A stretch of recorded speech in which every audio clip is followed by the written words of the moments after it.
Good afternoon. My name is Dave, and this is my week 2 assignment for Intro to Public Speaking.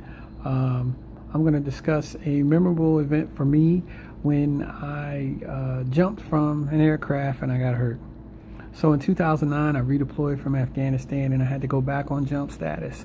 And when I went on jump status, I was rusty. I went through the training, airborne refresher, and literally I thought I was good. But when I got up in the aircraft, I realized, hey, I've never jumped off a tailgate before. Normally you jump out the side door of an aircraft. This particular time, I jumped tailgate. And when I jumped off the tailgate, if you haven't done it before, it's a new experience. And because I hadn't jumped in so long, I was a little bit rusty. So the static line, which is attached to my parachute, which was on my back, I held on to it too long. Normally, you're supposed to let go of that static line before you step over the edge of the tailgate. Well, I held on to the static line.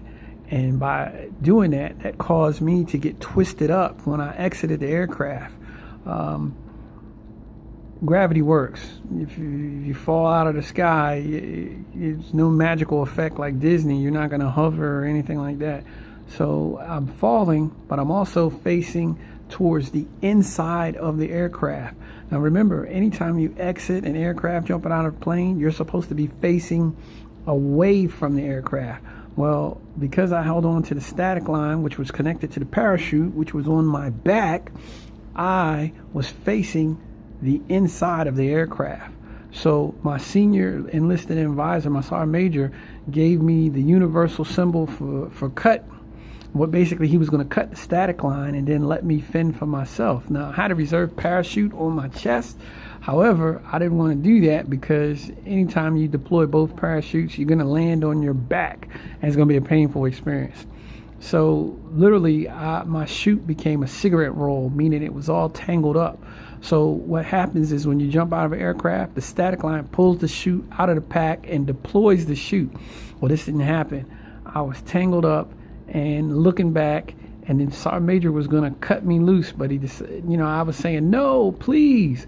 So at that point, I became really religious. I was praying to God, say, oh, Lord, please.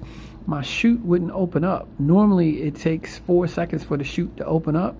My parachute didn't open up by the time I was at 15 seconds. So all my training kicked in. However, I wasn't able to get it deployed in time, and it finally opened up, but when it happened, it dislocated my shoulder and it tore my tricep and my bicep. So when I landed, the first thing the sergeant major said to me on the ground was, Chief, I thought you were a goner. I thought you were going to die and we were going to have to evac you to the hospital. Lesson learned, always let go of the static line before you exit the aircraft.